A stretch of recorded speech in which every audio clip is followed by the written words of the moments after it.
আজকে আমি আপনাদের এই ভিডিওর মাধ্যমে দেখাবো যে কীভাবে আপনার মোবাইলে টাইম কীভাবে ঠিক করবেন। এখান থেকে দেখতে পারবেন এই মোবাইলে কিন্তু টাইম কী দেওয়া রয়েছে, এখান থেকে দেখতে পারবেন এখানে কী দেখাচ্ছে, এখান থেকে দেখতে পারবেন 23টা কিন্তু 3 দেখাচ্ছে এবং তারিখ কিন্তু ঠিকঠাকই দেখাচ্ছে, কিন্তু এখানে টাইমটা কিন্তু ভুল আছে। এবার টাইম কীভাবে ঠিক করবেন, টাইম ডেট কীভাবে ঠিক করবেন, দুটোই আমি আপনাদের আজকে এই ভিডিওর মাধ্যমে দেখাবো। তার জন্য অবশ্যই ভিডিওটিকে সম্পূর্ণ দেখতে হবে। প্রথমত হচ্ছে এখানে আপনাদের টাইম তো ভুল দেখাচ্ছে এক, আর দ্বিতীয় নম্বর হচ্ছে আপনাদের এখানে কিন্তু শো হচ্ছে না টাইমটি।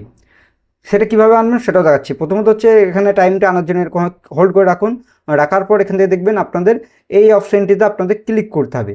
এটাতে ক্লিক করার পর এখান থেকে আপনারা পেয়ে যাবেন কি আপনাদের ক্লকের অপশান বা এখানে আপনাদের টাইমের অপশান পেয়ে যাবেন। এই ক্লক অপশানে ক্লিক করুন, 4টে আপনারা টাইপের পাবেন। এবার যেটা আপনাদের পছন্দ হবে সেটা আপনারা চুজ করুন, যেটা আপনাদের পছন্দ হবে। যেহেতু আমার এটা পছন্দ, আমি এই অ্যাড অপশানে ক্লিক করে দিচ্ছি। এবার ক্লিক করলেই দেখবেন আমার এটা কিন্তু চলে এসেছে। এবার এখানে দেখাচ্ছে কি 23টা 4, মানে টাইম ঠিক আছে, কিন্তু টাইম কিন্তু বুঝতে অসুবিধা হচ্ছে। এবার সেক্ষেত্রে কীভাবে এটা ঠিক করবেন সেটাই আমি আপনাদের দেখাবো। প্রথমত হচ্ছে আপনাদের মোবাইলের যেই সেটিংসের অ্যাপটি রয়েছে ওটাকে ওপেন করে নিন। আমি এখানে কি করব, মোবাইলের যে সেটিংসের অ্যাপটি রয়েছে এটাকে ওপেন করে নিচ্ছি, আপনারা ওপেন করুন। এবার এটা ওপেন করার পর যেটা করতে হবে সেটা হচ্ছে একটু উপরের দিকে তুলতে হবে। তোলার পরে দেখবেন আপনাদের ডেট অ্যান্ড টাইমের একটি অপশান থাকবে, ওই অপশানে ক্লিক করতে হবে। এবার সেটিংসটি যদি না খুঁজে পান তাহলে কি করবেন, প্রথমত হচ্ছে আপনাদের এখানে সেটিংস বেশিরভাগ আপনাদের এই ডিসপ্লের কাছে কিন্তু থাকে। এই ডিসপ্লের কাছে দেখবেন আপনাদের একটি সেটিংস থাকবে কি এখানে ডেট অ্যান্ড টাইমের অপশানটি থাকে। এবার যদি আপনারা না খুঁজে পান তাহলে কি করবেন, উপরের দিকে সার্চ বার পেয়ে যাবেন, এই সার্চ বারে ক্লিক করুন। ক্লিক করার পর এখানে কি লিখবেন, টাইমও লিখতে পারেন বা এখানে আপনারা সিম্পলভাবে ডেট এরকমভাবে লিখবেন, ডেট অ্যান্ড টাইম।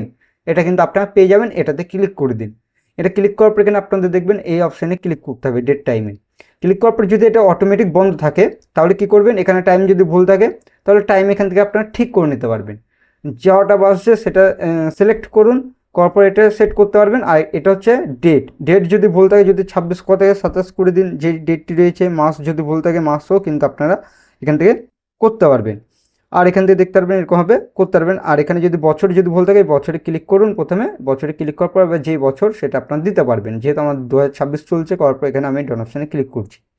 ক্লিক করার পর এখানে আপনারা একটি জিনিস কাজ করবেন, এটা হচ্ছে সেট অটোমেটিক টাইম, এটা আপনারা সিলেক্ট করে দিন। এবার অটো সেট টাইম জোন এটাও কিন্তু আপনাদের চালু থাকবে। এবার মেন যে বিষয়টি হচ্ছে সেটা হচ্ছে আপনাদের দেখবেন এখানে ইউজ, এখানে 24 আওয়ার্স ফরম্যাট যেটা রয়েছে এটা আপনারা অফ করে দিন, তাহলে আপনাদের দেখবেন সঠিক কিন্তু হয়ে যাবে। এখান থেকে দেখতে পারবেন আমার কিন্তু টাইম এবং ডেট কিন্তু ঠিক হয়ে গেল এই একটি সেটিংসের মাধ্যমে। ঠিক আপনারা এরকমভাবে করতে পারবেন। ভিডিওটি ভালো লাগলে অবশ্যই ভিডিওটিকে লাইক করবেন, আর এই চ্যানেলটি তো নতুন আসলে চ্যানেলটি করতে অবশ্যই আপনারা সাবস্ক্রাইব করবেন। চলুন ভিডিওটি আমি এখানে শেষ করছি।